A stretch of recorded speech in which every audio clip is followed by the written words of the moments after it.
Hello guys, welcome back to my mini blog. আজকে অনেক দিন পর একটা নতুন ভিডিও নিয়ে এলাম। আজকে যাচ্ছি একটা নতুন জায়গাতে আমরা তিনজন, কিন্তু আমরা অনেক সকালে বেরিয়েছি, বাট তারপরও দেখো কতটা রোদ। তো আমরা যাচ্ছি কমলপুর থেকে প্রায় 5 to 6 কিলোমিটার হবে সায়কার।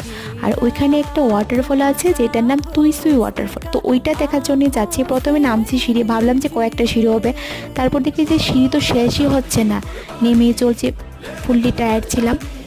তারপর দেখতে পেলাম এই সুন্দর,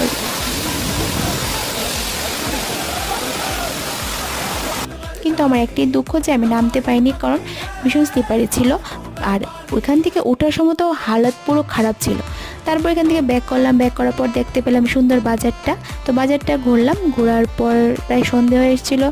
তো এখানে আমরা কিছু খেয়ে নিলাম, খাওয়ার পর চলে এলাম আগরতলায়। তো আজকের ভিডিওটা এতটুকুই, দেখা হচ্ছে তোমার।